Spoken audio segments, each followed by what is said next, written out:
Digital marketing నేర్చుకుని AI tools వాడుతూ డబ్బులు సంపాదించాలనుకుంటున్నారా? ఈ నెంబర్కి కాల్ చేయండి.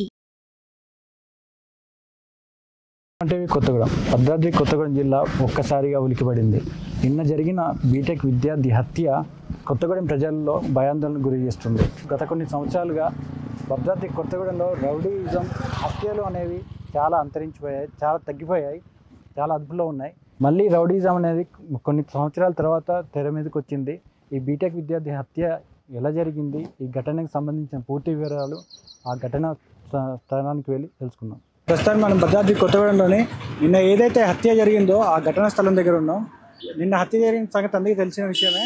నిన్న పోస్ట్ ఆఫీస్ సెంటర్ దగ్గర, అంటే భద్రాద్రి కొత్తగూడెంలో పోస్ట్ ఆఫీస్ సెంటర్ దగ్గర ఈ ఖమ్మంకి వెళ్ళే రూట్లో ఆ సెంటర్లో ఈ హత్య అయితే జరిగింది.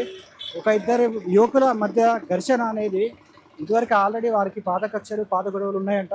గొడవల నేపథ్యంలో అవి దృష్టిలో పెట్టుకుని, అవి మనసులో పెట్టుకొని మళ్ళీ ఈ గొడవ అనేది జరగడం జరిగింది. ఆల్రెడీ వీళ్ళకి బుధవారం సాయంత్రం గొడవ జరిగింది. ఆ గొడవ అంతటితో సర్దుమణికి వెళ్ళిపోవడం జరిగింది ఎవరి ఇళ్ళకి వాళ్ళు.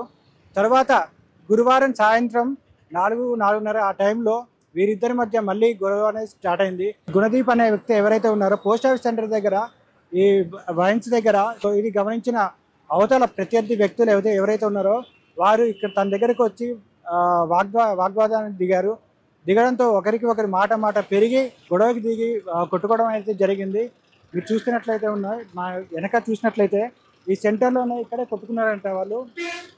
ఒకరు గుద్దుకొని ఆ టైంలో మరి ఆ పాటను ఎక్కడ తగిలిందో తెలీదు, అక్కడికక్కడే పడిపోవడంతో ఆ కొట్టిన వ్యక్తి ఎవరైతే ఉన్నారో తను ఆ స్కూటీ వేసుకొని ఖమ్మంకి వెళ్ళే రూట్లో బైక్ వేసుకొని వెళ్ళిపోయాడని చెప్తున్నారు. చూసినట్లయితే ఇప్పుడు మనం పోస్ట్ ఆఫీస్ సెంటర్ దగ్గర ఈ టర్నింగ్ దగ్గర కూడా చూసినట్లయితే ఇక్కడ ఫ్రూట్ షాప్లు అయితే ఏవైతే ఉన్నారో చిన్న పెద్ద దుకాణాలు కూడా అన్నీ మూసేయడం జరిగింది. పోలీసులు కూడా పెట్రోలింగ్ తిరుగుతున్నారు. చూడండి ఒకసారి ఈ చుట్టుపక్కల వారిని ఎంక్వైరీ చేయడం.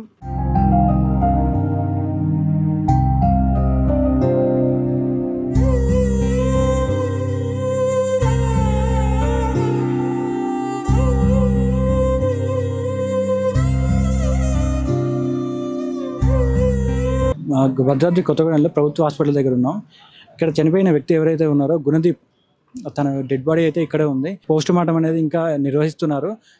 ఈ క్రమంలో తన ఫ్రెండ్స్ అయితే ఎవరైతే ఉన్నారో తన ఫ్రెండ్స్, తన కుటుంబీకులు కూడా ఇక్కడ బయట కూర్చొని ఉన్నారు. ప్రస్తుతానికి మనం వాళ్ళ బ్రదర్ ఎవరైతే ఉన్నారో వాళ్ళ బ్రదర్తో మాట్లాడదాం.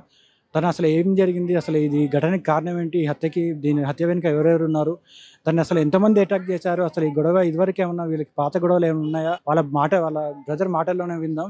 ప్రస్తుతానికి ఇక్కడ సిచ్యువేషన్ చూసినట్లయితే వాళ్ళ కుటుంబానికి సంబంధించిన వాళ్ళ మామయ్య, బాబాయ్, వాళ్ళ పిన్నిడి వీళ్ళతో సహా అందరూ చాలా దీనమైన పరిస్థితుల్లో, చేతికొచ్చిన కొడుకు 19 సంవత్సరాలు నిండిన కొడుకు, బీటెక్ ఫైనల్ ఇయర్ చదువుకున్న విద్యార్థి ఎవరైతే ఉన్నాడో ఈ విద్యార్థి చనిపోవడం జరిగింది.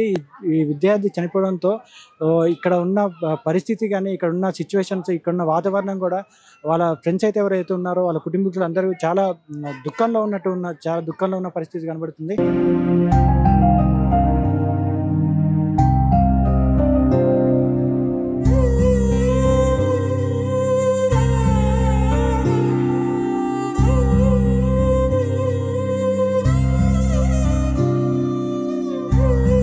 ప్రస్తుతానికి మనం కూలీ లైన్ దగ్గర ఉన్న గుణదీప్ వాళ్ళ ఇంటి దగ్గర ఉన్నాం. ప్రజెంట్ ఇక్కడ సిచ్యువేషన్ ఎట్లుందంటే చాలా బాధాకరమైన సంఘటన చోటు చేసుకుంది. ఇక్కడ వాళ్ళ బంధువులు అయితే ఎవరైతే ఉన్నారో, బంధువులు, చుట్టాలు, స్నేహితులు వీళ్ళతో సహా చాలామంది ఇక్కడైతే గుమ్మిగూడి తను వచ్చిన బాడీని అయితే చూసి చాలా దుఃఖ తీవ్రతతో మునిగిపోయి ఉన్నారు. ప్రస్తుతాన్ని మనం చూసినట్లయితే నా బ్యాక్ సైడ్ కనిపిస్తున్నది గుణదీప్ ఫ్లెక్సీ కూడా కనిపిస్తుంది. ఇక్కడ వాళ్ళ ఫ్రెండ్స్ గుణదీప్ సంబంధించిన ఫ్లెక్సీ కూడా ఇక్కడ అరేంజ్ చేశారు. భారీ ఎత్తున ఇక్కడ వాళ్ళ ఫ్రెండ్స్ కానీ, కుటుంబ సభ్యులు కానీ, ఇంకా ఎక్కడెక్కడ నుంచి చుట్టుపక్కల వీధులలో కూడా ఏమంటున్నారంటే ఈ అబ్బాయి చాలా మంచి వ్యక్తి, ఎవరి జోలికి పోడు, తన హైదరాబాద్లో ఉంటాడు, అప్పుడప్పుడు ఇక్కడికి వచ్చి వెళ్తూ ఉంటాడు, అసలు ఏం జరిగిందో, ఎందుకు జరిగిందో అని చెప్పేసి చాలా దుఃఖ పరిస్థితులు అయితే ఉన్నట్టు కనిపిస్తుంది. ప్రస్తుతానికి మనం వాళ్ళ ఇంటి దగ్గర ఉన్నాం. వాళ్ళ కుటుంబ సభ్యులతో, వాళ్ళ ఫ్రెండ్స్తో మాట్లాడి అసలు ఏం జరిగిందని చెప్పేసి ఆ విషయాన్ని గురించి తెలుసుకుందాం.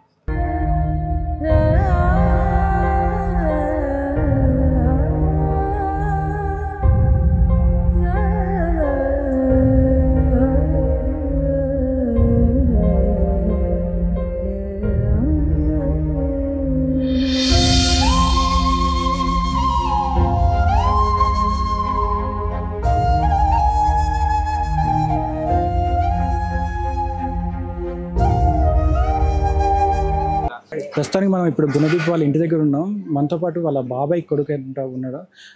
మీ పేరండి? ధీరజ్. చెప్పండి అన్న, అసలు ఏం జరిగింది? ఇది ఒక్కొక్క దగ్గర ఒక్కొక్క పేపర్లో కానీ బయట మాట్లాడుకునే విధానం ఒక్కొక్కరు ఒక్కొక్క టైప్ చెప్తున్నారు. అసలు ఏం జరిగిందన్న? అసలు మొత్తం వాళ్ళంతా చెప్పేది అసలు ఫస్ట్ ఆఫ్ ఆల్ ఫ్రాడ్ అసలు. ఎందుకంటే అక్కడ ఏం జరిగిందో మేము పోలీసులకు ఆల్రెడీ చెప్పేసినాం వివరంగా. అయితే నిన్న సుమారు ఇక 12 గంటలు ఈ ప్రాంతంలో పండుకొని ఉన్నాడు మా అన్నయ్య. లేవలే 1-1:30 ప్రాంతంలో గంగా అనే ఒక ఫ్రెండ్ వచ్చి అరే ఇట్లా వెళ్దాం బయటికి వెళ్దాం అనేసి తీసుకుపోయిండు. తీసుకుపోయిన తర్వాత ఇక వెళ్ళిండు. దాని తర్వాత తిన్నాడు. వచ్చేసే టైంకి ఇక వేరే అతను వచ్చిండు. ఆయన గంగాని ఏదో ఒకటి చేద్దామని వచ్చిన ఆయనతో మా తమ్ముడు ఇక అంటే ఇట్లా ఎంజాయ్ చేద్దామనేసి ఆ ఎంజాయ్ మూమెంట్లో మా అన్నయ్య వెళ్ళిపోయిండు. వెళ్ళిపోయిన తర్వాత ఇప్పుడు గంగా ఏం చేసిండు, గంగా ఇక్కడ నాకు ఏదో అవుతుందని తెలిసేసి ఆయన స్కిప్ అయిపోయిండు. స్కిప్ అయిపోయిన తర్వాత ఆయన కనీసం మా ఎవరికైనా చెప్పినా మేము జాగ్రత్త పడి మా అన్నని కాపాడుకునేటోళ్ళం ఈరోజు. అదేం చెప్పకుండా ఆయన వెళ్ళిపోయిండు. అక్కడ స్పాట్కి వెళ్ళిన వాళ్ళు అసలు మా అన్న తప్పు లేకుండానే అక్కడ ఏదో ఒకటి క్రియేట్ చేసి పొలిటికల్ బ్యాక్గ్రౌండ్ యూజ్ చేసుకొని ఇలా చేసింది. ఇది కరెక్ట్ అసలు ఎంతవరకు కూడా. అంటే ఈ గొడవకి మీ అన్నయ్యకి ఏం సంబంధం లేదు? అసలు సంబంధం లేదు. గంగా అనే వ్యక్తికి ఆల్రెడీ గొడవ ఉండడం వల్ల దీంట్లో మీ వాడు ఇరుక్కొని పోయిందని చెప్పేసి అంటున్నారు. ఇదివరకు వీళ్ళకి ఇది తాటిపల్లి దగ్గర ఇక్కడ సెంటర్ లో గొడవ అయిందని చెప్పేసి అంటున్నారు. ఇదివరకు ఏమైనా గొడవ అయింది? అసలు మాకు అవేం తెలియదండి. మాకేందంటే ఇప్పుడు మా అన్నయ్య వారం క్రితం వచ్చిండు, ఆయనకి ఏం తెలియదు. ఇప్పుడు ఏంటి ఆయన వచ్చిండు, ఆయన ఎగ్జామ్స్ రాసుకుంటాడు. మా అన్న ఇంట్లోనే ఉంటాడు ఆ రోజు నుంచి. నిన్న ఆయన పిలుస్తూనే వెళ్తేనే మళ్ళీ అక్కడ ఏదేదో పోలీసు వాళ్ళు మార్చి చెప్పిందని మీ మీడియా వాళ్ళంతా ఒక్కొక్కరు పేపర్లో ఒక్కొక్కరు రాయడం అది కరెక్ట్ కాదు. ఎందుకంటే మా ఆల్రెడీ అసలు న్యూస్లో ఏం రాశారంటే ఇప్పుడు ఎవరైతే కోటేశ్వరరావు చంపిండో వాళ్ళకు వీళ్ళ అన్నయ్యకి హేమంత్కి గొడవలు అని రాశారు. అది ఎక్కడ వచ్చిన న్యూస్ అసలు తెలియదు. వాడు సెకండ్ జాబ్ చేసుకుంటాడు, భూపాలపల్లిలో ఉంటాడు. వాడికి వీడికి ఎప్పుడు గొడవలేనా? అసలు న్యూస్ ఏంది? అది న్యూసేనా? వాళ్ళ మమ్మీ కళ్ళు కనిపించావు. నేను పోలీస్ స్టేషన్కి వెళ్ళి కంప్లైంట్ అయితే కంప్లైంట్ కూడా తీసుకోలేదు. చనిపోయిన 6 గంటలకు వెళ్తే రాత్రి 11 దాకా కంప్లైంట్ తీసుకోలేదు. తర్వాత వాళ్ళ తెలిసిన వాళ్ళ దగ్గర చెప్పిస్తే అప్పుడు డిఎస్పీ వాళ్ళు ఫోన్ చేస్తే అప్పుడు కంప్లైంట్ తీసుకున్నారు. ఇది ఎక్కడ న్యాయం? మళ్ళీ మీరు మీడియా వాళ్ళు కూడా ఇష్టం వచ్చినట్టు ఒక్కొక్క పేపర్లో ఒక్కొక్కలా రాస్తే ఏమనుకోవాలి అసలు? అందుకే ఇప్పుడు ఒక్కొక్క పేపర్లో కానీ ఒక్కొక్క న్యూస్ మేము ఆల్రెడీ మార్నింగ్ కాల్ చేస్తే వాళ్ళు ఏమంటారంటే మేము స్టేషన్ దగ్గర ఏం పెడితే అదే రాసాం. ఇక అది ఎట్లుంది బ్రదర్? అంటే చంపిన వ్యక్తి ఎవరైతే ఉన్నారో కోటేశ్వర వ్యక్తి మీకేమైనా తెలుసా పరిచయం? అసలు మాకు అసలు తెలియదండి. వాడి కోటేశ్వరరావుకు గుణదీప్ సంబంధమే లేదు. ఆడికి వీడికి అసలు ఫ్రెండ్షిప్ లేదు, ఏ రకంగా ఏది లేదు. అసలు మాకే నమ్మకం. అసలు వాడెందుకు వీడిని కొట్టిండో తెలియదు. ఆ మిస్టరీ ఏదో తెలియట్లేదు. ఇప్పుడు గంగా అంటోడు వీడి ఫ్రెండ్స్, గంగా వాళ్ళ అన్నయ్యకు ఆ కోటేశ్వర వాళ్ళకి ఏ గొడవలు ఉన్నాయంట అవి మనకు తెలియదు. అది మనకు తెలిసింది. అసలు కోటేశ్వర అంటోడు గుణదీప్ అంటోడికి సంబంధమే లేదు, ఏ రకంగా సంబంధం లేదు. వాళ్ళు మీరేమవుతారండి? గుణదీప్ బ్రదర్ అవుతా. ఎట్లుండేవారండి గుణదీప్? ఎట్లా ఉన్నాడు? వాడు ఇప్పుడు హైదరాబాద్ లో బీటెక్ చేస్తాడు, అప్పుడప్పుడు వస్తాడు, ఇక్కడికి వస్తాడు వెళ్తాడు. ఇప్పుడు ఫైనల్ ఇయర్, అందుకే ఇక్కడికి వచ్చాడు. ఎగ్జామ్ రాసి ఇక్కడికి వచ్చాడు. ఇప్పుడు అందరు చెప్తున్నారు నేను హైదరాబాద్ లో ఉంటాను. అంటే ఈ చుట్టుపక్కల వాళ్ళతో కానీ ఇట్లా అంటే కలిసిపోయి ఉండడం అట్లుండేవాడా లేకపోతే ఇట్లా? వాడు ఇంట్లోనే ఉంటాడు మాక్సిమం. వాళ్ళ ఇంట్లోనే ఉంటాడు, హైదరాబాద్ లో చదువుకుంటాడు. హాలిడేస్ అప్పుడు వెకేషన్ అప్పుడు రావడం మాత్రమే. అప్పుడు వచ్చి 1 వీక్ 2 వీక్స్ ఉండి మళ్ళీ వెళ్ళిపోతాడు. అప్పుడు తప్ప ఇక్కడ విడి చేసి ఇక్కడ ఏమి ఉండదు. ఇక్కడ వాళ్ళ అమ్మ అన్నం పెట్టి పడుకోబెట్టింది. అన్నం తిన్నోడిని ఫ్రెండ్ వచ్చింది కదా అని బయటకు వెళ్ళిండు. గంగా అని అతను ఎవరో మరి ఇక్కడే ఉంటారంట వాడి ఫ్రెండ్ వచ్చి తీసుకెళ్ళిండు. మరి ఇదంతా ప్రీ ప్లానెడ్ గా చేసిండ్రా? ఎట్లా చేసిండ్రు? అసలు ఒక ప్రాణం తీయడం అనేది అంత విలువ లేకుండా, తల్లికి 2 బ్లైండ్, వాళ్ళ ఫాదర్ చనిపోయిండు. ఇప్పుడు వాళ్ళ కుటుంబ పరిస్థితి అంటే ఒక కంప్లైంట్ తీసుకోవాలి అంత దరిద్రంగా మారిపోయింది. అసలు మానవత్వం లేదా? పక్కన పోలీస్ స్టేషన్ ఉంది, ఎవరన్నా ఒక్కరు పరిగెత్తుకుంటే వెళ్ళి పోలీసు వాళ్ళని తీసుకొచ్చినా ఉంది కదా. కంప్లైంట్ తీసుకోకపోవడం ఏంటి అసలు? 21 సంవత్సరాల కొడుకంటే ఎంత గుండెల మీద పెట్టుకొని పెంచుకొని ఈ రోజు మేము ఎస్పీ అంతే మరి ఎస్పీ లెవెల్లో చేయాల్సింది. అంత పెద్ద కొడుకుని చేసుకొని ఈ రోజు చంపుకొని కళ్ళు లేని తల్లి ఎట్లుంటది అసలు? ఇంత అన్యాయమా? ఒక చుట్టుపక్కల వాళ్ళు కూడా పిల్లలు కొట్టుకుంటుంటే ఏంటని మనం ఎవరినైనా అనమా? వీడియోలు తీసుకుంటూ ఉంటారా ప్రాణం తీస్తుంటే? ఒక్కరు పోలీస్ వాళ్ళకి చేతకాకపోయినా పోలీస్ స్టేషన్కి వెళ్ళి తీసుకొచ్చినా కనీసం పోలీసులు పరిగెత్తుకుంటూ వచ్చిన వాడు బతికేటోడేమో కదా. పక్కనే పోలీస్ స్టేషన్ ఉంది. జరిగిన ఏ టైంకి మీకు కాల్ వచ్చిందమ్మా? 3:30కి జరిగిందంట. 3:45కి మా అక్కకు ఫోన్ చేసి మీ బాబు ఇక్కడ పడిపోయారని చెప్పిండ్రంట. ఫోన్ నుండి ఆమె ఎత్తింది వాళ్ళ మదర్. ఫోన్ నుంచి చేశారు? వాడి ఫోన్ నుండే చేసిండ్రంట. ఎవరు చేసిండ్రనే తెలీదు. ఆ అన్నోన్ పర్సన్. ఇప్పుడు నార్మల్ గా ఫోన్ వచ్చింది కానీ లేపితే ఇలా అయింది అనేసి చెప్తే అసలు ఏం అర్థం కాలేదు. ఫ్రెండ్స్ ఎవరైనా వెళ్ళారా? మీరు వెళ్ళారా లేకపోతే ఫ్రెండ్స్ ఎవరైనా? మా బాబాయ్ తెలిసాక మా బాబాయ్ వెంకట్ స్పాట్కి వెళ్తుంటే వాళ్ళు ఫోన్ దగ్గర ఉన్న వాళ్ళు ఇట్లా హాస్పిటల్ తీసుకెళ్తానమాట. అటు వెళ్ళేసరికి అంతా అయిపోయింది. అసలు వేడిగా చూడడం ఏంది ఎవరికైనా ఏదైనా అయితే కొంచెమైనా రెస్పాన్సిబుల్ గా ఉన్నారా? బయట వీడియో తీస్తున్నారంట. సినిమా ఏమైనా జరుగుతుందా? సినిమా షూటింగ్ ఏమైనా జరుగుతుందా? ఇంత మానవత్వం లేకుండా ఉందా ఈ కొత్తగూడెం? ఒకప్పుడు ఒక్కరికి ఏదైనా జరిగితే అందరు ఒకటయ్యే వాళ్ళు.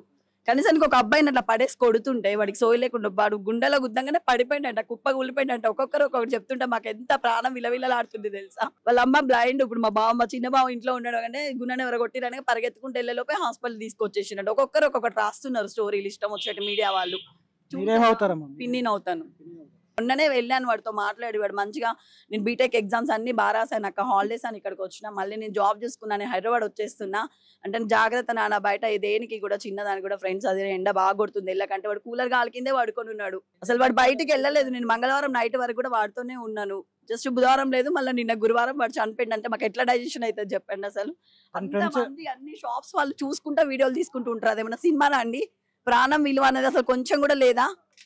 గుణదీప్ కి ఫ్రెండ్స్ అయితే ఎవరైతే ఉన్నారో వాళ్ళ ఫ్రెండ్స్ ఏమని చెప్తున్నారమ్మా?